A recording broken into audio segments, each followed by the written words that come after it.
ये बात है 27 जून 2021 की, जब हमारे देश के प्रधानमंत्री जी ने पूरे देश में लॉकडाउन लगा के रखा था। कोरोना जैसी महामारी पूरे भारत देश में फैल गई थी। सभी का जीवन अस्त व्यस्त था। कोई भी इंसान कहीं भी जा या आ नहीं सकता था। 2021 भारत में एक ऐसी महामारी लेके आया था कि किसी ने कल्पना भी नहीं की। लेकिन वहीं उत्तर प्रदेश के कानपुर शहर की रहने वाली 25 वर्षीय संजना रुस्तगी आज अपने घर से लापता हो गई। दोस्तों, जहां संजना अपने पिता के गांव वहीं कानपुर के छोटे से गांव में आई थी, लेकिन वो आज लापता हो जाती है।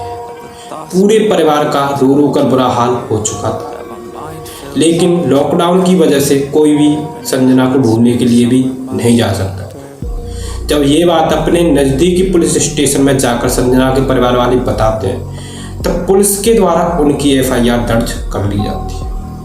प्रशासन संजना रुस्तगी को ढूंढने की पूरी कोशिश में लगा। जहाँ कई थानों की पुलिस संजना रुस्तगी को ढूंढने में लगी हुई थी, लेकिन अभी भी पुलिस के हाथों कोई भी ठोस सबूत नहीं मिला। जब हमारे देश के प्रधानमंत्री समय के अनुसार टाइम टू टाइम पर लॉकडाउन लगाते जा रहे थे, लेकिन कानपुर की रहने वाली 25 वर्षीय संजना रुस्तगी का अभी तक कुछ अता पता नहीं चलता। एक हफ्ते से ज़्यादा का समय बीत चुका था, लेकिन कानपुर शहर की रहने वाली संजना रुस्तगी का कुछ अता पता नहीं चलता। पूरे परिवार ने संजना की अब तो आस भी छोड़ दी थी। कोई कर भी क्या सकता था, क्योंकि पूरे देश में लॉकडाउन लगा हुआ था। लेकिन दोस्तों, कहते हैं ना, जब पुलिस प्रशासन सख्ती से इस केस की जांच पड़ताल करते हैं, तब यूपी पुलिस के हाथों कुछ ऐसे सबूत लगते हैं जिसके आधार पर वे कानपुर की रहने वाली 25 वर्षीय संजना रुस्तगी तक पहुंच जाते। लेकिन दोस्तों, सवाल उठता है, यूपी पुलिस के हाथों ऐसे कौन से सबूत लगे थे और फिर पुलिस संजना रुस्तगी तक पहुंच गई थी? क्या संजना सही थी या फिर उसे कुछ हो चुका? नमस्कार दोस्तों, मैं स्वागत करता हूं आज की एक नई क्राइम की वीडियो, जिसे देखकर आज आपकी रूह कांप जाए। दोस्तों, आज की ये कहानी उत्तर प्रदेश के कानपुर शहर की रहने वाली 25 वर्षीय संजना रुस्तगी। पूरे देश में लॉकडाउन लगा हुआ था, जहाँ संजना अपनी पूरी पढ़ाई करके अपने पिता के गांव कानपुर के वहीं एक छोटे से गांव में जाने के लिए कहती, जहाँ उसके पिता ने कई बार मना किया, लेकिन उसने अपने पिता की कोई भी बात नहीं और वो अपने घर से निकल पड़ती है अपने पिता के छोटे से गांव में। दोस्तों, किसी ने कल्पना भी नहीं की थी कि संजना रुस्तगी के साथ कुछ ऐसा हो जाएगा जिससे पूरे परिवार के होश उड़ जाएगा। बीच रास्ते में संजना रुस्तगी को कुछ लड़कों के द्वारा किडनैप कर लिया। दोस्तों, पूरे देश में लॉकडाउन का समय था, कोई भी अपने घर से बाहर या आ नहीं सकता था, लेकिन अभी तक किसी को कुछ पता नहीं चलता कि संजना कहाँ गायब हो चुकी थी। पुलिस प्रशासन ने सख्ती से इस केस की जांच पड़ताल की, लेकिन पता चला कि संजना बीच रास्ते से लापता हो चुकी थी।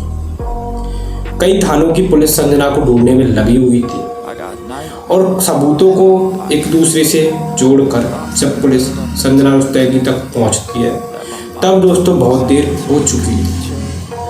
किसी ने संजना रुस्तगी के साथ गलत काम करके उसे एक सुनसान जंगल पर बहुत ही बेरहम तरीके से हत्या कर फेंक दिया था। पूरे परिवार का रो रो कर बुरा हाल हो चुका था। किसी ने कल्पना भी नहीं की थी कि उनकी बेटी के साथ कोई ऐसा करे। लॉकडाउन का समय था, कोई भी सबूत पुलिस के हाथों नहीं लग रहा था।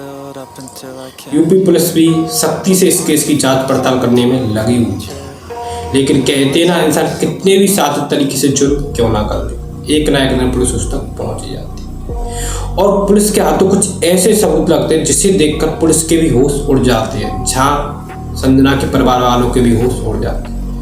दोस्तों, जब पुलिस संजना के फ़ोन को चेक करती है, चैट हिस्ट्री को निकाला जाता है, तब दोस्तों पता चलता है कि संजना का किसी लड़के के साथ अफेयर चल रहा है और उसकी लड़ाई झगड़े की वजह से उसने उससे बातचीत करना भी बंद कर दिया।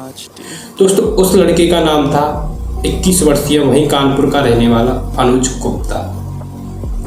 दोस्तों, जब ये बात अनुज गुप्ता को पता चलती है कि संजना अपने पिता के गांव जा रही है, तब वो 2-4 लड़कों के साथ संजना रुस्तगी बीच रास्ते में अपने साथ ले जाने की जिद करता है।